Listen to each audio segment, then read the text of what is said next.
क्योंकि मसीह यीशु में तुम्हारी बाबत खुदा की यही मर्जी है। बाप आसमानी, हम ये आपकी पाक मर्जी को जानते हुए, मानते हुए, स्वीकार करते हुए आपका शुक्र करते हैं कि ये आपने अपने रहम, अपने फजल के द्वारा हम सबको यहाँ पर इकट्ठा किया, ताकि आपकी महिमा गाए, आपकी आराधना करें, आपकी शुक्रगुजारी करें और आपके कलाम में से जिंदगी की बातों को सीखें। मैं इस पूरी टीम के लिए, स्टैंडिंग इन गैप फिर ग्रुप के लिए मैं शुक्र करता हूँ। अपने भाई पास्टर जॉर्ज के लिए, इस सारी कलीसिया के लिए शुक्रगुजार हूँ, जिन सबको आपने ब्लेस किया और इकट्ठे होने का मौका देते हैं। आज के इस टीचिंग सेशन को हम शुरू से लेकर आपके पास हाथों में देते हैं। मिन्नत करते हैं कि आज कलाम में से सीखना और सिखाना हम सबों के लिए बरकत, आशीष, जिंदगी, तंदुरुस्ती, फतामंदी, आपके कलाम से मोहब्बत करने, आपके कलाम को जानने और इस पर अमल करने का बायस ठहरे, ताकि हम इसकी गवाही दें। मसीह के पाक नाम में आमीन। मेरे सिजो, मैं खुदा यीशु मसीह नासरी के नाम में एक मरतबा फिर खुदा का बेहद शुक्रगुजार हूँ। इसके साथ मैं अपने भाई पास्टर, अपने हम खिदमत पास्टर जॉर्ज हौसला का, जिन्होंने मुझे ये दावत दी, मौका दिया कि मैं आप सबके साथ मिलकर खुदा उनके कलाम में से सीखूं। मैं आप सब भाइयों और बहनों का भी शुक्रगुजार हूँ कि आप इकट्ठे हुए ताकि आप खुदा के कलाम में से सीख सकें। मेरे सिजो, जब ये पोस्टर मेरे साथ शेयर किया गया, जब मुझे पास्टर जी ने फोन करके बताया कि ये 3 दिन का जो है वो टीचिंग सेशन है, बाइबल मुकद्दस की स्टडी है, तो मैं उम्मीद कर रहा था, मैं चाह रहा था कि जितने भी यहाँ पर बहनें और भाई हैं जो पढ़ना लिखना जानते हैं, कि टीचिंग सेशन के लिए जब आप बाइबल स्टडी के लिए आ रहे हैं तो जरूरी है कि आपके पास एक पेन हो, आपके पास एक नोटबुक हो, ताकि आप जो है बहुत कुछ जो है, जो आज नया खुदा आपकी जिंदगी में जो है वो बीज बोने को है, ये आप जो है इस पर जो है इसको समझ सकें, सीख सकें और अपने पास नोट कर सकें, लिख सकें, ताकि आने वाले दिनों में जब खुदा आपको इस्तेमाल करता है, जब खुदा आपको खिदमत के लिए उठा खड़ा करता है, तो आपके पास वो बातें जो आप सुन चुके हैं, सीख सके हैं, आपके पास लिखी हुई भी हो, ताकि आप इनको वक्त जरूरत जो है आप इनको जो है वो इस्तेमाल करके दूसरों की रहनुमाई के लिए जो है इस मटेरियल को, इस मवाद को जो है वो आप इस्तेमाल करें। तो मेरे चीजों, हम 3 दिन यानी 25, 26 और 27 ये 3 शाम जो है ये हमारा जो है वो सीखने सिखाने का सेशन होगा, और इसमें मेरा ईमान है कि आप बहुत सारी नई बातों को सीखने का, वो बातें जो अभी तक आप तक नहीं पहुंची, आज खुदा का कलाम, खुदा अपने जो है वो इन 3 दिनों में जो है वो खुदा आपको बड़ी बड़ी भेद और बड़ी बड़ी बातें आपके साथ जो है खुदा बांटने को है, शेयर करने को है। तो बी रेडी, एंड मैं चाहूंगा कि आपका मुकम्मल फोकस जो है खुदा के कलाम पर हो। जब आप पूरी तवज्जो से खुदा के कलाम को सीखेंगे तो ये आपकी जिंदगी में आपके अंदर सरायत करता जाएगा, फिर आप जो है आपकी जिंदगी मकाम करेगा, और फिर आप जो है इसके मुताबिक जो है वो अमल करेंगे और दूसरों को सिखाएंगे। हालेलुया। मेरे से तो आज से एक जो मैंने इस 3 दिन के टीचिंग सेशन को मैंने जो नाम दिया है, ये है बाइबल मुकद्दस को एक बड़ी तस्वीर में सीखना। इसको मैं अंग्रेजी जुबान में जब मैं बोलता हूं तो लिखा है कि understanding the Bible in big picture. Bible मुकद्दस को एक बड़ी फोटो में, एक बड़ी तस्वीर में सीखना। मैं इस बड़ी स्टडी को इन 3 दिनों में एक अपने वक्त के हिसाब से, जितना वक्त मुझे दिया गया है इसके हिसाब से मैं कोशिश करूंगा कि इन 3 दिनों में खुदा के कलाम का पुराने अहदनामे का सर्वे आपके साथ शेयर करूं, नए अहदनामे का सर्वे आपके साथ शेयर करूं, और फिर खुदा यीशु मसीह की हयात मुकद्दसा जो है ये हम इन 3 दिनों में जो है वो इसको स्टडी करेंगे। तो मेरे से जो मैं आपसे पूछना चाहता हूँ, मेरे हाथ में क्या है, ये मेरे हाथ में क्या है, आप अपना माइक ऑन करके मुझे बता सकते हैं, कोई भी बता सकते हैं, आप मेरे हाथ में क्या है जी? बेटा माइक ऑन कर। Bible Bible Bible. बाइबल। ये बाइबल मुकद्दस है, वेरी गुड। इसके लिए और क्या नाम इस्तेमाल होता है? पवित्र बाइबल, पवित्र शास्त्र। पवित्र बाइबल, शाबाश। और क्या इसको बोलेंगे? पवित्र शास्त्र। शाबाश, बोले। इसको जो है आपने बताया कि इसका नाम बाइबल मुकद्दस है, ठीक है। फिर आप इसको क्या कहते हैं? कलामे खुदा है, खुदा का कलाम बोलते हैं। फिर इसके लिए जब मेरे पास उर्दू की बाइबल है तो यहां पर लिखा है किताबे मुकद्दस। यहां पर क्या लिखा है जी? किताबे मुकद्दस।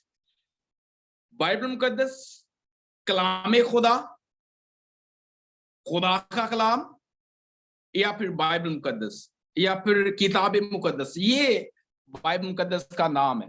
द बाइबल, पाक किताब, या किताब मुकद्दस, और फिर कलाम खुदा। ये तीन जो है नाम जो है वो कलाम मुकद्दस के लिए बहुत ही जो है वो कॉमनली या आमतौर पर जो बोले जाते हैं। बाइबल जो है, बाइबल मुकद्दस, ये इसलिए है क्योंकि बाइबल का मतलब है जी, बाइबल का मतलब है लाइब्रेरी। क्या है जी बाइबल का मतलब? लाइब्रेरी। मैं उम्मीद रखता हूं कि आप सब जो है वो लाइब्रेरी को जानते होंगे। लाइब्रेरी जो है वो स्कूल में, कॉलेजेस में, या फिर बजाते खुद बड़े बड़े शहरों में लाइब्रेरी होती हैं, और लाइब्रेरी में बहुत सारी किताबें पड़ी होती हैं। तो ये अगर मैंने कहा कि ये लाइब्रेरी है तो इसमें भी बड़ी किताबें हैं। जो ये लाइब्रेरी है इसमें जो है 66 किताबें हैं। कितनी किताबें हैं जी? 66 किताबें। ये बाइबल का मतलब जो है ये लाइब्रेरी है, इसका मतलब है मजमुआ है, पाक किताबों का मजमुआ है, और इसमें कुल 66 किताबें हैं। और एक और बात सीख लें, खुदा यीशु मसीह नासरी के 350 साल बाद बाइबल मुकद्दस की तमाम किताबों को इकट्ठा किया गया, और फिर इसको मेरे चीजों बाइबल मुकद्दस की शक्ल या किताब मुकद्दस की शक्ल दी गई। ये खुदा यीशु मसीह से 350 साल बाद की बात है। इसको हम कलाम खुदा कहते हैं। कलाम का मतलब है जी, कलाम का मतलब है बात करना, बोलना। तो कलाम खुदा हम इसलिए कहते हैं कि ये खुदा के मुंह की बातें हैं। और फिर जब हम इसको किताब मुकद्दस कहते हैं, किताब का मतलब है जी लिखी हुई। किताब का क्या मतलब है? लिखी हुई। किताब का मतलब ये नहीं है कि बहुत ज्यादा पढ़ी जाने। जब हम किताब का ग्रामर के हिसाब से देखते हैं तो ग्रामेटिकली जब हम इसको देखते हैं तो किताब का मतलब लिखी हुई है, और कोई भी किताब उसकी है जिसने इसको लिखा है। कोई भी किताब जो है मेरे चीजों, ये उस शख्स की, उस मुसन्नफ की कहलाएगी जिसने इसको लिखा है। मिसाल के तौर पर आपके पास हिंदी की किताबें होंगी, और हिंदी की किताब वो शख्स लिखेगा जो हिंदी जुबान का माहिर है। आपके पास अंग्रेजी जुबान की किताब होगी, और अंग्रेजी जुबान की किताब वो लिखेगा जो अंग्रेजी जुबान का माहिर है। हमारे पास जो है वो बोर्ड है, जैसे पंजाब बुक बोर्ड है, या फिर पाकिस्तान बुक बोर्ड है, या फिर इंडिया बुक बोर्ड है। तो हम देखते हैं कि ये वो बोर्ड इसलिए क्योंकि वहां पर बहुत सारे जो है वो लोग बैठकर चैप्टर वाइज किताब को लिखते हैं, इसलिए किसी एक का नाम नहीं। लेकिन मेरे से जब कोई एक शख्स कोई किताब लिखता है तो ये किताब जो है वो उसके नाम से कहलाई जानी शुरू होती है। मिसाल के तौर पर कोई किताब अगर कोई बड़ा खादम लिखता है, कल को अगर पादरी जॉर्ज लिखते हैं कोई किताब तो लिखा जाएगा इस किताब का मुसन्नफ जो है पादरी जॉर्ज है, या पास्टर आमर लिखता है तो लिखा जाएगा ये पास्टर आमर की किताब है। इसी तरह किताब मुकद्दस का मैंने आपको बताया कि ये किताब का मतलब है लिखी हुई, लिखी गई, और मालिक वो है, इसका ऑनर वो है जिसने इसे लिखा है।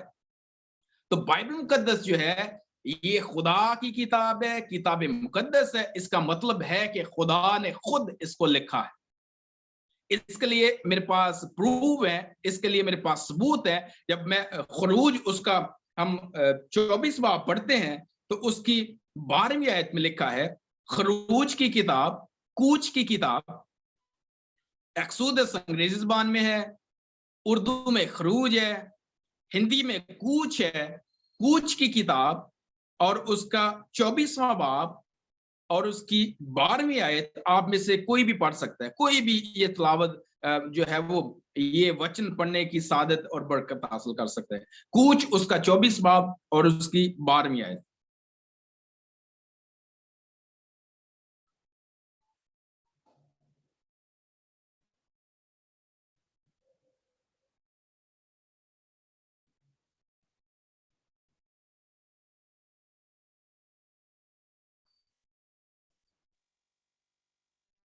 निर्गमन की पुस्तक है। एक्सोडस का मतलब निर्गमन है, हिंदी में निर्गमन दिया है। तब यहोवा पर मेरे पास चढ़ आ और वही रह, और मैं तुझे पत्थर की पट्टियाएं और अपनी लिखी हुई व्यवस्था और आज्ञा दूंगा कि तू उनको सिखाए। जी सर, कंटिन्यू। जी आमीन, बहुत शुक्रिया मेरी बहन। निर्गमन की किताब, मेरा ख्याल इसको पंजाबी में कूच की किताब है। तो ये 24 बाब और उसकी 12वीं आयत मेरी बहन ने पढ़ी। और खुदाम ने मूसा से कहा, पहाड़ पर मेरे पास आ और वहीं ठहरा रहे, और मैं तुझे पत्थर की लोहें और शरीयत और अहकाम जो मैंने लिखे हैं दूंगा, ताकि तू उनको सिखाए। मेरे से मैं आपको ये बता रहा हूं कि ये किताब किसकी है? ये खुदा की किताब है। और खुदा खुद इसमें फरमा रहा है कि जो मैंने लिखी है मैं वो तुझे दूंगा। मेरे पास पहाड़ पर आ, और मैं पत्थर की लोहें जो मैंने और शरीयत और अहकाम जो मैंने लिखे हैं, खुदा बाप कहते हैं जो मैंने लिखे हैं मैं तुझे दूंगा ताकि तू उनको सिखाए। एक और हवाला हम देखेंगे, तो यह है जी निर्गमन की किताब, उसका खरूज उसका 32वां बाब और उसकी 31वां बाब और उसकी 18वीं आयत हम खुदा के कलाम में पढ़ेंगे।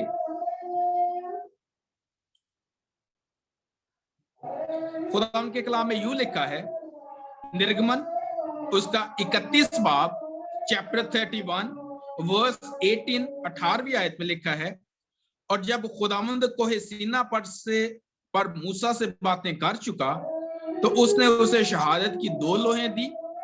वो लोहें पत्थर की और खुदा के हाथ की लिखी हुई थी। और जब खुदावंद कोहे सीना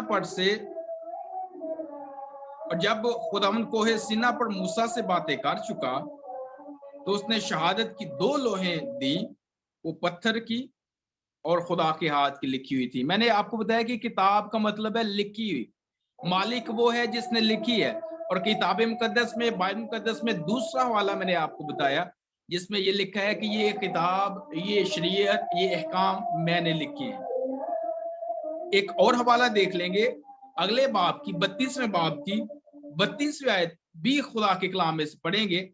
निर्गमन 32 का 32 देखेंगे, और वहां पर एक और हवाला हमारे सामने आता है जिसमें लिखा है, और अब अगर तू इनका गुनाह माफ कर दे तो खैर, वरना मेरा नाम उस किताब में से जो तूने लिखी है मिटा दे। ये मेरे से जो 3 ऐसे हवाला जात हैं जो इस बात को साबित करते हैं, जो इस बात का सबूत देते हैं। ये रिटन प्रूफ है। बोली हुई बात जो है ये आगे पीछे हो सकती है, भूली जा सकती है, लेकिन बाइबल मुकद्दस एक ऐसी किताब मुकद्दस है, एक ऐसी पाक किताब है जिसमें हमें नजर आता है कि खुदा बाप खुद, ये बाइबल मुकद्दस में दुनिया की किताबों में से एक ऐसी पाक किताब है जिसमें आपको नजर आएगा कि इस किताब में खुदा बाप खुद इस बात का ऐलान करते हैं, ना सिर्फ कहते हैं बल्कि लिख कर देते हैं, सबूत के तौर पर देते हैं कि ये किताब मैंने लिखी है, ये मेरी किताब है, मैंने तुम्हें दी है ताकि तू उसको सीखे और दूसरों को सिखाए। हालेलुया। मेरा आज का जो है इन 3 दिनों का हमारा जो सेशन है, इसका नाम मैंने रखा है जी understanding the Bible in big picture. Bible मुकद्दस को एक बड़ी तस्वीर के जरिए सीखना। इस तस्वीर में हम क्या देखेंगे? इस तस्वीर में हम बाइबल मुकद्दस की जुबान देखेंगे कि बाइबल मुकद्दस किस जुबान में लिखी गई। इसमें हम स्ट्रक्चर या साख देखेंगे कि इसको जो है इसकी बनावट कैसे हुई। फिर हम वक्त देखेंगे, इसके हम दौर पर गौर करेंगे, फिर जुग्राफिया देखेंगे, मोहल्ले वकूत देखेंगे, और फिर अगर टाइम ने इजाजत दी तो फिर हम अदवार को भी देखेंगे। मैं डिटेल में नहीं जाऊंगा क्योंकि डिटेल में जाने के लिए बहुत ज्यादा टाइम की जरूरत है। मैं सिर्फ आपको इसका तारफ दूंगा ताकि इन 3 अयाम में जो है आप बाइबल मुकद्दस से वाकिफ हो जाएं। तो मेरे से आज पुराने अहदनामा, बाइबल मुकद्दस के 2 हिस्से हैं जी। बाइबल मुकद्दस के 2 हिस्से हैं, एक है जी पुराना नियम और एक है नया नियम, ओल्ड टेस्टामेंट और न्यू टेस्टामेंट। एक और बात मैं आपके साथ शेयर करता जाऊं, बाइबल मुकद्दस मेरे से इसको 40 इंसानी मुसन्निफीन ने लिखा है। बाइबल मुकद्दस जो है वो 2 मुसन्निफीन पर जो है वो यकीन रखते हैं। नंबर 1 इसका खुदा मुसन्नफ है, मैंने आपको सबूत दे दिया है कि खुदा ने खुद इसको लिखवाया है। दूसरा जो है ये इंसान के मुसन्नफ होने पर भी जो है वो खुदा अपने पाक रूह के जरिए से, पाक रूह के रहनुमाई के जरिए से खुदा अपने लोगों से ये खुदा ने कलाम लिखवाया है। तो मेरे से ये हम देखते हैं कि बाइबल मुकद्दस खुदा का कलाम है। 40 इंसानी मुसन्निफीन ने पाक रूह की हिदायत से इसको लिखा है। 32 पुराने अहनामे के मुसन्निफ हैं और 8 जो है ये नए अहनामे के मुसन्निफ है। कुल 1600 साल के अरसा में 1600 साल के अरसा में हम देखते हैं कि बाइबल मुकद्दस लिखी गई है। फिर हमें नजर आता है कि ये 3 बड़े आज़मों में बाइबल मुकद्दस जो है वो 3 बड़े आज़मों में, सब कॉन्टिनेंट्स में लिखी गई है। पहले है बड़े आज़म एशिया है, फिर हमें नजर आता है बड़े आज़म इजिप्ट है, फिर हमें नजर आता है कि बड़े आज़म यूरोप है, और इसमें जो है हमें 3 बड़े आज़म है जी। 3 बड़े आज़मों में जो है वो बाइबल मुकद्दस लिखा गया है। फिर हमें नजर आता है कि इसको जो हम साथ को जब हम देखना चाहते हैं, ये चीजें जो है खुदा के कलाम में से आज हम सीखेंगे। मैंने आपको बताया कि बाइबल मुकद्दस जो है ये खुदा का कलाम है, ये खुदा के मुकाशफा के जरिए से लिखा गया। हम देखते हैं कि इसमें खुदा ने अपने आप को जो है वो इस बाइबल मुकद्दस के जरिए से इंसान पर जाहिर किया है। बाइबल मुकद्दस कलाम खुदा का है, लेकिन ये लिखा इंसान की जुबान में गया है। बाइबल मुकद्दस जो है ये खुदा का कलाम है, इंसान की जुबान में लिखा गया और फिर ये तारीखी पस मंजर में लिखा गया है। तो जरूरी है कि अगर हम बाइबल मुकद्दस को सीखना चाहते हैं, जानना चाहते हैं, तो हमें जो है वो तारीख से भी जो है वो वाकफियत होना जरूरी है। हम तारीख को जानते हों, हमें तारीख की स्टडी करना होगी ताकि हम बाइबल मुकद्दस को सीख सकें। मैंने आपको बताया कि हम इसकी जुबान भी देखेंगे कि ये किस जुबान में जो है लिखा गया। तो पुराने अहदनामा, आज मैं आपके सामने पुराने अहदनामा की स्टडी रख रहा हूं। पुराना अहदनामा जो है मेरे से ये मुकम्मल तौर पर इब्रानी जुबान में लिखा गया, क्योंकि यहूदी जो है ये इब्रानी जुबान बोलते थे, इसलिए पुराना अहदनामा, पुराना नियम तकरीबन मुकम्मल तौर पर, ये मैं तकरीबन का लफ्ज इस्तेमाल कर रहा हूं, तकरीबन मुकम्मल तौर पर पुराना अहदनामा जो है ये इब्रानी जुबान में लिखा गया है। खुदा यीशु मसीह के जमाना में जो है वो आम जुबान जो बोली जा रही थी ये यूनानी थी, क्योंकि मसीह की आमद से पहले जो है यूनान सुपर पावर था। तो ये यूनानी जुबान जो है वो पूरी दुनिया में राइजल वक्त जुबान जो थी वो यूनानी थी। खुदा यीशु मसीह के दौर में पुराने अहदनामा को यूनानी और लतीनी जुबान में जो है वो पुराने अहदनामा का तर्जमा किया गया। एक बात ज़हन में रखें कि जब तर्जमा किया जाता था तो बड़े ध्यान से, बड़ा ख्याल करके केयरफुली तर्जमा किया जाता था। अगर एक तर्जमा में जब उसको मुख्तलिफ लोग स्टडी करते थे, पढ़ते थे, अगर एक गलती निकल आती तो उस एक गलती को करेक्ट किया जाता था, सही किया जाता था।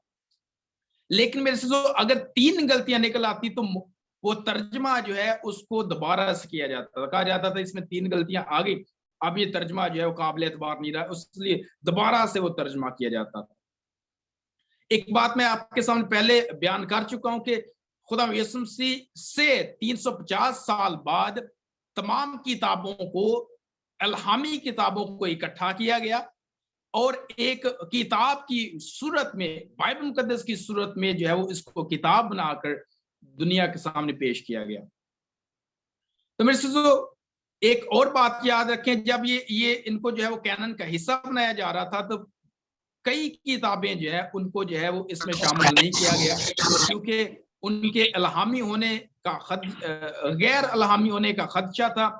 ये बात जो है वो सामने आ रही थी कि हो सकता है ये किताबें खुदा के इल्हाम से नहीं लिखी गई। मिसाल के तौर पर मैं पहला और दूसरा मकाबीन जो हम देखते हैं कि कैथलिक बाइबल में जो है वो मकाबीन की किताबें या और 4 किताबें, यानी टोटल 6 किताबें जो है ये इस 66 किताबों का हिस्सा नहीं है, उनको जो है वो इसमें शामिल नहीं किया गया। समझा जाता था कि ये जो है ये गैर इल्हामी किताबें हैं।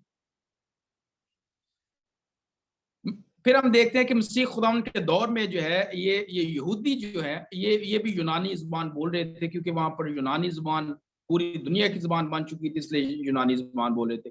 यही वजह है कि नया अहनामा जिसको हम कल देखेंगे, नया अहनामा जो है वो ये यूनानी जुबान में लिखा गया है, ये इब्रानी जुबान में नहीं लिखा गया। क्योंकि नया अहनामा जब यूनानी जुबान में लिखा गया है तो वजह ये थी कि पूरी दुनिया तक जो है ये पहुंच जाए और पूरी दुनिया इसको समझ सके, इसको पढ़ सके। मैंने आपको बताया कि लैंग्वेज मैंने आपके सामने रखी है कि ये यूनानी इब्रानी जुबान में लिखा गया है ओल्ड टेस्टमेंट। फिर हमने और चीजें हमने देखी कि खुदा का कलाम है, ये इंसान की जुबान में लिखा गया, तारीख की पस मंजर में ये लिखा गया, तो ये जुबान के साथ जो है वो चीजें मुंसलिक थी। अब हम इसकी साख्त या इसकी स्ट्रक्चर को भी देखते हैं। जब हम इसके स्ट्रक्चर को देखते हैं कि बाइबल मुकद्दस का स्ट्रक्चर क्या है, साख्त क्या है, तो पुराना अहनामा जो है ये मेरे से 2000 सालों की बात करता है। पुराना अहनामा जो है ये पैदाइश से लेकर मलाकी नबी तक का सहीफा जो है ये 2000 सालों की बात करता है। जब हम बुजुर्ग आदम और अम्मा हवा से शुरू करके ये जो है ये 400 साल खामोशी के दौर तक जाता है। खुदा यीशु मसीह और मलाकी नबी के बाद, मलाकी नबी के बाद और मसीह खुदावंद की आमद से पहले का दौर जो है इसको खामोशी का दौर कहा जाता है, और ये दौर 400 साल दौर है। पुराना अहनामा जो है ये पैदाइश से लेकर बुजुर्ग आदम से लेकर खामोशी के दौर तक जो है ये बात करता है, और ये कुल जो है वो 2000 सालों पर मुहित है, 2000 सालों के पीरियड पर जो है ये बातचीत करता है। इसकी पहली 17 किताबें जो है, फर्स्ट 17 बुक्स जो है इसकी, इनको कहा जाता है ये हिस्ट्री की किताबें, ये तारीख की किताबें कहा जाता है। और हमें नजर आता है कि ये 17 बुक्स जो है, पहली किताबें जिसको हम पैदाइश से लेकर आस्तर मलका की किताब तक की मैं बात कर रहा हूँ, ये 17 किताबें जो है ये बताती हैं कि किस तरह खुदा अपने लोगों को बचाता है। इन 17 किताबों को ये भी कहा जाता है कि ये नजात की तारीख है, ये हिस्ट्री ऑफ साल्वेशन इसको कहा जाता है कि ये निजात की तारीख है। पैदाइश से लेकर आस्तर मलका तक की ये किताबें हमें बताते हैं कि किस तरह खुदा अपने लोगों को बचाता है। फिर हमें अगली 5 किताबें जो हैं इनको कहा जाता है जी ये शायरी की किताबें। पुराने अहनामा की कुल 39 किताबें हैं जी। मैंने आपको बताया कि बाइबल मुकद्दस में कुल 66 किताबें हैं, 39 पुराने अहनामा की हैं, 27 जो है ये नए अहनामा की किताबें हैं, कुल 66 है। पुराने अहनामा की पहली 17 किताबों को तारीख की किताबें कहा जाता है। इसके साथ साथ जो इसके बाद 5 किताबें जो है इनको शायरी की किताबें कहते हैं, द पोएट्री बुक्स हैं। और इनमें जो है वो अय्यूब नबी का सहीफा है, फिर इसमें ज़बूर की किताब है, फिर इसमें इमसाल की किताब है, फिर इसमें वाज की किताब है, और फिर इसमें गज़ल गज़लात या सॉन्ग ऑफ सोलोमन्स जो है ये मौजूद है। जॉब है, साम्स हैं, प्रोवर्ब्स हैं, फिर हमें एक्लेसियास्टिस नजर आता है, फिर सॉन्ग ऑफ सोलोमन्स नजर आता है। ये मेरे से जो 5 शायरी की किताबें हैं जो बाइबल मुकद्दस का हिस्सा हैं। इसके बाद हमें जो है वो अंबिया के सहीफे नजर आते हैं। 17 जो है इसमें अंबिया के सहीफे हैं, जिसमें अंबिया असगर या अंबिया अकबर मौजूद है, बड़े छोटे अंबिया मौजूद हैं। मिसाल के तौर पर 17 जो है, आगे मैंने आपको बताया कि 17 सहीफे हैं, अंबिया की किताबें हैं। मिसाल के तौर पर इसमें मैंने आपको बताया कि छोटे बड़े अंबिया है, अंबिया मेजर या माइनर अंबिया है। अंबिया को मेजर या माइनर, छोटे या बड़े अंबिया इसलिए कहा जाता है क्योंकि इनके सहीफे जो है ये मेरे से जो सहीफे के हिसाब से, अगर बड़ा सहीफा है तो बड़ा नबी कहा जाता है, छोटा सहीफा है तो छोटा नबी कहा जाता है। यशाया नबी का सहीफा बड़ा सहीफा है, इसमें 66 किताबें हैं। अब्दिया नबी का सहीफा एक किताब है, इसलिए छोटा सहीफा है। तो ये अंबिया के 17 जो है सहीफे बताए जाते हैं, लिख के इसमें मौजूद है। मैंने आपको बताया कि जिसने ज्यादा लिखा बड़ा नबी है, जिसने कम लिखा वो छोटा नबी है। ये पास जॉर्ज आप कुछ कहना चाह रहे हैं? जी, मैं वही करना चाहता था कि वो जो अभी आपने अंबिया शब्द का, वो नबी है, नबी बोलते हैं इसको ना? जी जी सर, जी पास सब नबी बोलते हैं। ओके ओके, जी एक नबी है उर्दू में, जब एक की बात है तो फिर नबी है, 17 की बात है तो फिर अंबिया है जमा, और जैसे सिंगुलर प्लूरल है वहां जमा है। एक बंदा है ते नबी है ते जी बहुते ने ते फिर अंबिया है। ठीक है जी, ये उर्दू मैं सोच रहा हूँ कि हो सकता है कि उर्दू, क्योंकि मैं बोल रहा हूँ आपको कुछ प्रॉब्लम हो रही हो, लेकिन मैं माजरत खा हूं, मैं प्योर हिंदी नहीं बोल सकता, उर्दू भी उस तरह से नहीं बोल सकता, सॉरी पंजाबी भी उस तरह से नहीं बोल सकता, लेकिन मैं उम्मीद करता हूँ कि आपको समझ आ रही है। समझ आ जाएगी। ऐसे है जी जी, प्रॉफिट्स, बिल्कुल प्रॉफिट्स है, minor prophets and major prophets. जी जी, नबी है, छोटे नबी है, बड़ा नबी है। जिसने काम लिखा है वो बड़ा छोटा नबी है। जैसे मैंने अब्दिया नबी का सहीफा बताया, एक चैप्टर है। यसाया नबी का सहीफा बड़ा छोटा, अब्दिया छोटा नबी है क्योंकि उसने कम लिखा है बाइबल मुकद्दस में। और जिसने ज्यादा लिखा है, यसाया नबी ने 66 अबवाब लिखे हैं, चैप्टर्स लिखे हैं, इसलिए उसको बड़ा नबी कहा जाता है। फिर मेरे से जो जब हम पैदाइश की किताब देखते हैं, जब हम पैदाइश की किताब देखते हैं तो पैदाइश की किताब में हमें जो चीजें मिलती हैं, इसमें हमें नजर आता है सबसे पहले तख्लीक है, क्रिएशन है, किस तरह सारी चीजों को बनाया किस तरह गया। फिर हमें नजर आता है कि खुदा अपने खास लोगों को, मखसूस लोगों को पैदाइश की किताब में बुलाता है। फिर हमें नजर आता है कि खुदा अपने लोगों को जो है वो बुलाता, बचाता है। फिर हमें नजर आता है कि खुदा के लोग जो है, बनी इसराइल कौम जो है वो बुत परस्ती में चल जाते हैं, मूर्ति पूजा में चल जाते हैं। फिर खुदा उनको सजा देता है, फिर वो तौबा करते हैं और फिर रिपेंटेंस करते हैं, और फिर खुदा जो है वो उनको माफ करता है, फिर खुदा उनको वापस लाता है। लेकिन फिर क्या होता है, फिर वो मूर्ति पूजा में चल जाते हैं, फिर खुदा सजा देता है, फिर वो तौबा करते हैं, फिर माफी मिलती है, फिर वापसी होती है। लेकिन ये अमल हमें नजर आता है कि बार बार दोहरा है, ये सर्कल बार बार घूम रहा है। तौबा है, खुदा मूर्ति पूजा है, बुतों की प्रस्तिश है, फिर खुदा सजा देता है, फिर वो तौबा करते हैं, फिर खुदा माफी देता है, फिर खुदा उनको वापस लाता है। लेकिन वो अमल ये बार बार चलता रहता है। जब मेरे से जो मुकद्दस मत्ती की इंजील उसका पहला बाब और 17वीं आयत पढ़ते हैं नया नियम में, तो वहां पर हमें नजर आता है कि बुजुर्ग मत्ती जो है ये हमें तारीख को 3 हिस्सों में तकसीम करते हुए नजर आते हैं। ये हमें नजर आता है कि हिस्ट्री को 3 हिस्सों में तकसीम कर रहे हैं। पहला हिस्सा कहते हैं जी अब्राहम से दाऊद तक एक नस्ल हो गई। फिर दूसरा हिस्सा कहते हैं जी दाऊद नबी से गुलामी तक, असीरी तक, ये दूसरी नस्ल हो गई। फिर तीसरी नस्ल कहते हैं जी ये असीरी से मसीह तक जो है ये तीसरी नस्ल हो गई। ये तीन जो है वो तारीख को 3 हिस्सों में बुजुर्ग मत्ती जो है मुकद्दस मत्ती इनको तकसीम करते हैं। लेकिन वो तीसरा हिस्सा जो असीरी का गुलामी का दौर है, इसको जो है वो बड़ी अहमियत देते हैं। और मेरे से जो हमें नजर आता है कि पैदाइश से नहमिया और आस्तर तक ये हमें नजर आता है कि 2000 साल की बात है। उसके बाद इस दौर में ये 2000 साल का अरसा जो इसमें नबियों के सहीफे लिखे गए, नबियों की किताबें लिखी गई, जबूर लिखे गए, और फिर बाइबल मुकद्दस का आखिरी नबी जो है, जो मलाकी नबी है, जो खामोशी के दौर और खुदा यीशु मसीह की पैदाइश से पहले, खुदा यीशु मसीह के मुजस्सम होकर इस दुनिया में आने से पहले जो है वो इस दुनिया में ये खामोशी के दौर तक चलता है। ये 2000 साल का पीरियड जो है हमें बाइबल मुकद्दस जो है हमें बताते हैं। ये पैदाइश की किताब में से मैंने थोड़ा सा आपके साथ शेयर किया। अब मैं जल्दी से 2 बातें और आपके सामने रखूंगा क्योंकि अपने वक्त को भी हमने सामने रखना है। ताकि वक्त जो है की कदर की जाए और वक्त को सामने रखकर हम जो है अपना जो है वो इस टीचिंग को ले सकें। वैसे तो मैंने आपको बताया कि मैं आज आपके साथ जुबान शेयर करने को मैंने आपको बताया कि बाइबल मुकद्दस किस जुबान में लिखी गई। फिर मैंने आपसे कहा कि मैं इसकी साख्त जो है वो आपके सामने स्ट्रक्चर रखूंगा, वो मैंने आपके सामने रखा है। फिर मैंने इसका अब जो है वो हम इसका जो है मैंने आपको बताया कि इसका हम जोग्राफिया देखेंगे, मोहल्ले वकूअत देखेंगे।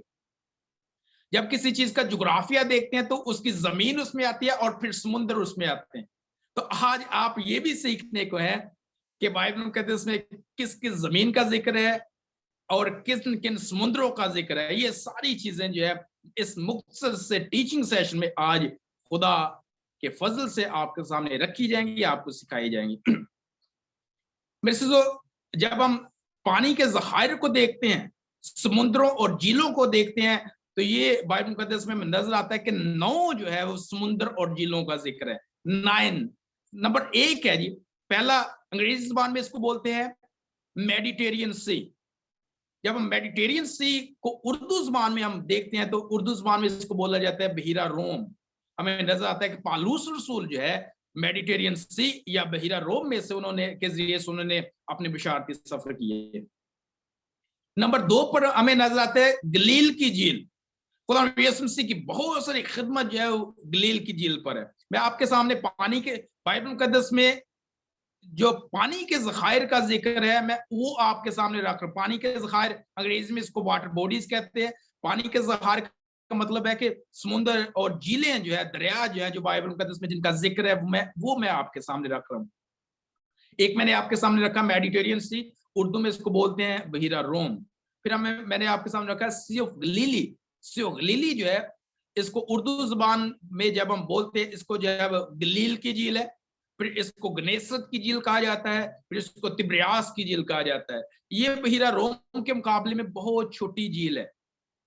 बहीरा रोम के मुकाबले में गलील की झील बड़ी छोटी है, लेकिन खुदा यीशु मसीह की खिदमत बहुत ज्यादा है। यहाँ पर खुदा यीशु मसीह ने तूफान से को हुक्म दिया कि थम जा। ये वही झील है जहां पर ये हवा और पानी और तूफान को खुदा यीशु मसीह ने डांटा और वो थम गए और बड़ा अमन हो गया।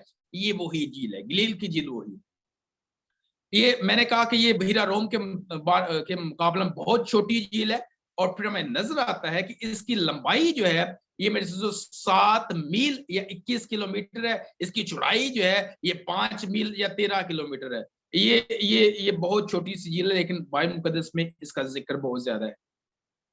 उसके बाद है जी दरिया यर्दन है। अंग्रेजी जुबान में इसको बोलते हैं द जॉर्डन रिवर। दरिया यर्दन है। बाइबल मुकद्दस के बड़े बड़े वाकयात जो है दरिया यर्दन में वाक़या हुए हैं।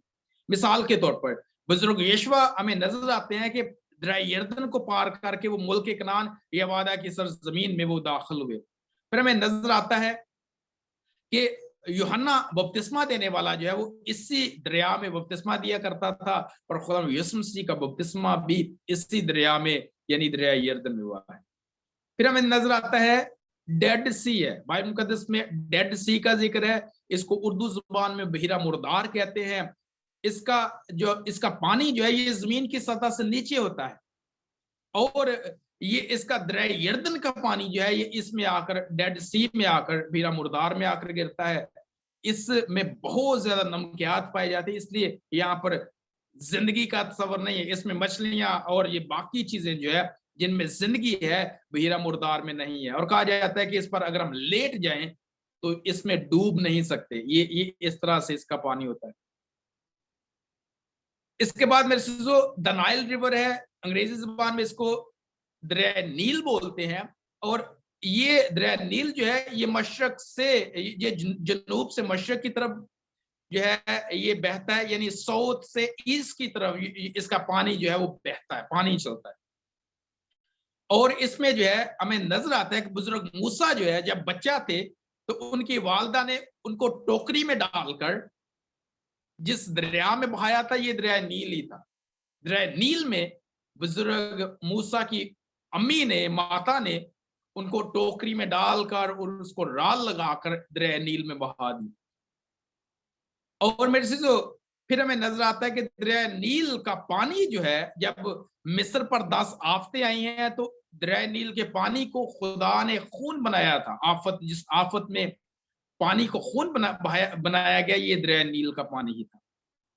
फिर मेरे से जो हमें दरिया दजला नजर आता है, पैदाइश की किताब में दजला का जिक्र है। फिर दरिया फरात नजर आता है, पैदाइश की किताब में दरिया फरात का जिक्र है।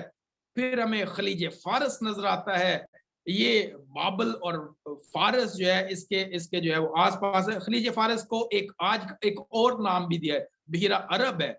इसको जो अरेबियन सी या बहिरा अरब भी बोलते हैं। फिर मेरे से जो एक और दरिया जो है, ये जो हमारा भाई जो है वो शमी हंस ने जो है वो, मैं नहीं कल्ला मेरे नाल है खुदा, उसने इस दरिया का भी जिक्र किया। रेड सी है, इसको जो है उर्दू में इसको बहरे कुल्ज़म बोलते हैं, पंजाबी जो मेरा ख्याल है इसको बोलते हैं लाल समुंदर। लाल समुंदर दी जिक्र जो है शमी हंस ने अपने गीत में भी किया है। तो इसमें हमें नजर आता है कि बुजुर्ग मूसा की रहनुमाई में कौम बनी इसराइल जो है, जिस दरिया में से जो है वो गुजरे, जिसको बुजुर्ग मूसा ने लाठी मारकर 2 हिस्से कर दिया, ये समुंदर जो है ये रेड सी है, लाल समुंदर है। उर्दू जुबान में इसको बहरे कुल्ज़म कहा जाता है।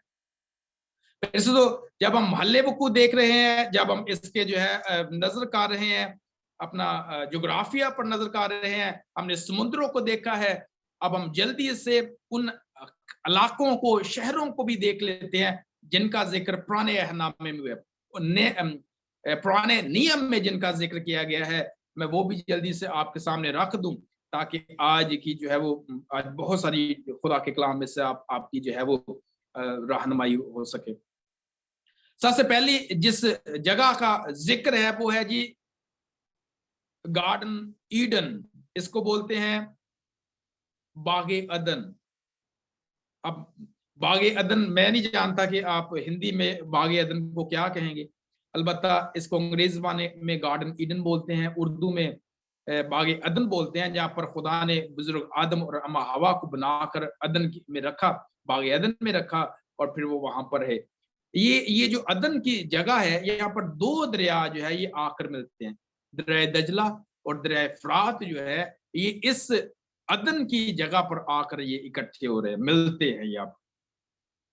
इसके बाद एक और शहर का नाम है, ये जगह का नाम है ईडन जो है, ये जगह का नाम है। गार्डन जो है ये बाग है, ईडन गार्डन जो है ये बागे अदन है। तो अदन जगह का नाम है और गार्डन बाग है। फिर हमें पैलेस्टाइन और कनान नजर आता है, फलस्तीन या मुल्क कनान नजर आता है। ये जो है बहिरा रोम और दरिया यर्दन का सेंटर दरमियान जो है, ये पैलेस्टाइन या फिर मुल्क कनान, फलस्तीन या मुल्क कनान है। फिर यरूशलेम जो है, ये आप सब जानते हैं, यरूशलेम को आप सब जानते हैं। तो यरूशलेम जो है ये बाइबल मुकद्दस में शहर है जिसका बहुत ज्यादा जिक्र किया गया है। तो यरूशलेम से आप बखूबी वाकिफ है। और फिर जो है हमें नजर आता है कि यरूशलेम में बड़े बड़े वाकयात हुए। फिर एक और शहर, एक और मुल्क का नाम है जी, ये है मिस्र, इजिप्ट है। इजिप्ट जो है इसको हम नजर आता है, हम देखते हैं कि अब्राहम को अदन के इर्द गिर्द से, मसोपोटामिया के इलाका से, मसोपोटामिया जो है मेरे से जो आजकल का इराक है, आजकल जो इराक है, बाबल है, इसके इर्द गिर्द का एरिया जो है, इलाका जो है, ये मसोपोटामिया का इलाका है। और बुजुर्ग अब्राहम को खुदा ने इसी इलाका से, मसोपोटामिया से खुदा ने बुलाया और उसे कहा कि वादा की सरजमीन पर चले जा, यानी मुल्क कनान की तरफ चले गए। फिर हमें नजर आता है कि बुजुर्ग यूसुफ जो है, मुकद्दस यूसुफ जो है, वो उनके भाइयों ने उनको बेच दिया और वो मिस्र पहुंच गए। जब इसराइल में जब कहत पड़ा है, जब उनके पास खाने पीने को कुछ नहीं है, तो फिर हम देखते हैं कि बनी इसराइल जो है ये, वो हमें नजर आता है कि वो मिस्र में चले गए और वहां पर रहे, 430 साल वहां पर रहे और एक बड़ी कौम बन गए। और फिर हमें नजर आता है कि जब वो बड़ी कौम बन गए, वहां पर रहे, तो वहां पर उन पर बड़ा जुल्म शुरू हो गया, और जुल्म शुरू होने की वजह से उनको जो है वो खुदा वापस जो है उनको मुल्क कनान में ले आया, वादा की सरजमीन में ले आया। तो मेरे से इसके बाद असूर नजर आता है, सीरिया भी कहते हैं, दजला और फरात के दरमियान में एक कौम बड़ी ताकतवर बन गई और इन्होंने इसराइल की जो है वो शुमाली इलाका पर कब्जा कर लिया। और हमें नजर आता है कि ये असूरी कौम थी जिन्होंने जो बड़ी ताकतवर बन गई। और सीरिया जो है ये शहर का नाम है, असूर जो है ये असूरी शहर का नाम है। मेरे से तो इसके अलावा बाबल का जिक्र है। बाबल जो है वो आजकल का इराक है। इसराइली बाबल में जो है वो बादशाह नबूकदनेस्सर जो है इनको जो है वो बांदी बनाकर, कैदी बनाकर, असीर करके, गुलाम बनाकर जो है बाबल ले गया। फिर फारस का जिक्र है बाइबल मुकद्दस में। फारस मुल्क है, आजकल फारस जो है ये ईरान है। मैंने आपको बताया बाबल जो है ये इराक है, फारस जो है ये ईरान है। 1935 ईस्वी में ये कोई अपना हमें नजर आता है कि 1935 में फारस का नाम तब्दील करके ईरान रख दिया गया। और मैं ये ईरान जो है ये खलीज फारस या बीरा अरब के इर्द गिर्द है। मेरे से ये वो 9 जो है मेरे से जो ये 7 खित्ते हैं जिसमें बाइबल मुकद्दस के बहुत सारे वाकयात, तकरीबन तमाम वाकयात जो है इसी छोटे से खित्ते में, इसी छोटे से महल्ले वकू में ये सारे वाकयात जो है ये वकूफ पज़ीर हुए और बाइबल मुकद्दस में लिखे गए। एक और आखिरी बात, मैंने कहा कि अगर टाइम ने इजाजत दी तो हम इसका जो है वो अदवार को भी देख लेंगे, दौर को भी देख लेंगे, पीरियड्स को देख लेंगे, एरा को देख लेंगे। अंग्रेजी जुबान में एरा कहते हैं, पीरियड्स कहते हैं, दुरानिया कहते हैं, दौर कहते हैं, नस्लें कहते हैं। इसको भी हम जल्दी से मैं आपके सामने रख दूं ताकि एक और नई बात जो आपके सामने आ जाए। मेरे से तो पुराना अहदनामा 9 अदवार की या दौरों की बात करता है। पहला दौर जो है इसको कहा जाता है जी पैदाइश का दौर, तख्लीक का दौर, क्रिएशन का दौर। और इस दौर में मरकजी किरदार अदा करते हुए हमें बुजुर्ग आदम और अम्मा हवा नजर आते हैं। इस दौर में का स्टार्ट जो है, क्रिएशन का दौर जो है हमें जब नजर आता है तो इसका मरकजी किरदार जो है बुजुर्ग आदम और अम्मा हवा है। पैदाइश के दौर के बाद बुजुर्गों का दौर नजर आता है, पैट्रियार्क्स एरा है। पैट्रियार्क्स एरा जो है बुजुर्गों का दौर जो है, इसमें अब्राहम, इसहाक और याकूब नजर आते हैं। ये बुनियादी किरदार है, अब्राहम, इसहाक और याकूब। बुजुर्गों के दौर के बाद हमें एक और दौर नजर आता है, इसको बोलते हैं खरूज का दौर। खरूज का दौर जो है जिसके नरगमन की पोथी आपने बताया था, या पंजाबी में कूच की पोथी कहा जाता है, या उर्दू में खरूज, एक्सोडस जो है, इसमें बुजुर्ग मूसा जो है वो हमें मरकजी किरदार अदा करते हुए नजर आए। फिर इसके बाद जो है फतह का दौर है, फतुआत का दौर है, जिसमें इलाकों को फतह किया गया। इस दौर का मरकजी किरदार या लीडर जो है ये यशवा है, बुजुर्ग यशवा है। फिर हमें काजियों का दौर नजर आता है, जजेस का दौर नजर आता है। काजियों के दौर का मरकजी किरदार जो है ये समसून हमें नजर आता है। फिर हमें बादशाहों का दौर नजर आता है। बादशाहों के दौर का मरकजी किरदार जो है ये राजा दाऊद है, दाऊद बादशाह है। उसके बाद हमें गुलामी का दौर नजर आता है। गुलामी के दौर का मरकजी किरदार जो है ये दानियल नबी है। फिर हमें वापसी का दौर नजर आता है। वापस जब ये आते हैं तो वापसी के दौर का मरकजी किरदार जो है ये अजरा काहिन है। और फिर इसके बाद खामोशी का दौर है, नामा दौर खामोशी का दौर है। ये खामोशी का दौर जो है इसको जो है हम देखते हैं कि फरीसी जो है इस दौर का मरकजी किरदार है। मेरे से तो ये पुराने अहदनामा की मैंने एक पिक्चर आपके सामने रखा है। मैंने बताया था कि आज हम सीखेंगे बाइबल मुकद्दस को एक तस्वीर के जरिए से सीखेंगे। तो ये मैंने आपके सामने एक तस्वीर कशी की है इस तस्वीर के जरिए, ताकि आप बाइबल मुकद्दस से वाकफियत हासिल कर लें। मैंने बताया कि ये खुदा का कलाम है, किताब मुकद्दस है। किताब का मतलब लिखी हुई है, कलाम का मतलब बात करना है, बोलना है। जब खुदा ने लिखी है, खुदा का कलाम है, तो ये कलाम खुदा है। इसके बाद मैंने आपको इसकी जुबान के बारे में बताया है कि इसकी जुबान जो है पुराने अहदनामा को जो है इब्रानी जुबान में लिखा गया, नए अहदनामा को यूनानी जुबान में लिखा गया। फिर मैंने आपके सामने इसका स्ट्रक्चर रखा है। मैंने आपको बताया कि इसमें 17 तारीख की किताबें हैं, 5 इसमें शायरी की किताबें हैं, 17 इसमें जो है हमें देखते हैं कि अंबिया के सहीफे हैं। 17 और 17 34 है, 34 है, 17 + 17 34, प्लस 5 जो है टोटल 39 बुक्स जो हैं ये इसका हिस्सा है। उसके बाद मैंने आपके सामने जो है इसके शहरों के नाम बताए हैं, जो मुल्कों का जिक्र हुआ है। इसके बाद मैंने आपको वाटर बॉडीज का बताया है कि इसमें समुद्र और झीलें जो है इसमें जिनका जिक्र किया गया है। आज के इस पुराने एहनामा के इस टीचिंग सेशन का यहाँ पर मैं जो है इख्तिताम करता हूँ, यहाँ पर मैं इसको वाइंड अप करता हूँ। और मैं ईमान रखता हूँ कि आज आपने खुदा के कलाम में से बहुत सारी नई बातों को सीखा है, और आज के इस टीचिंग सेशन के द्वारा, आज के इस टीचिंग सेशन के जरिए से आप आज पुराने एहनामा से बहुत सारी वाकफियत हासिल कर चुके हैं। बहुत सारा आज आपने इसके बारे में जो है वो इस फोटो के जरिए जो मैंने आपके सामने रखी, आपको अंडरस्टैंडिंग मिली है। मेरी दुआ है कि खुदा कुद्दूस आपको बड़ी बरकत दे, और खुदा के मुंह की बातों को, खुदा के कलाम को जो खुदा ने खुद लिखी है। मैंने आपको बताया कि बाइबल मुकद्दस एक ऐसी किताब है जिसे खुदा खुद कहता है कि मैंने ये लिखी है, और आप इससे प्यार करें, आप इससे मोहब्बत करें, आप इसको जानें, इसको पढ़ें, इस पर अमल करें और दूसरों तक पहुंचाएं। खुदा आप सबको आज के इस टीचिंग सेशन के वसीला से बड़ी बरकत दे, मसीह के पाक नाम में, आमीन।